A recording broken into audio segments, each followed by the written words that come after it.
Good afternoon, everyone. This is K. Filipico of grade 6 Wyvern, and today we are going to see about a wonderful topic that is forest. Let's see the introduction of this. First of all, we are going to see about what is forest. A forest is a large area that fully covered mainly with trees, shrubs, and other plants that grow closely together.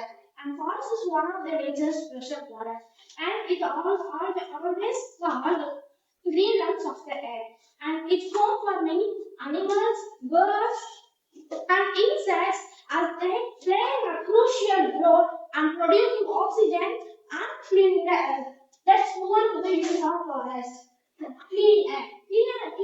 Cutting down trees in an area from a big forest instead of cutting all trees. Therefore, thank you everybody.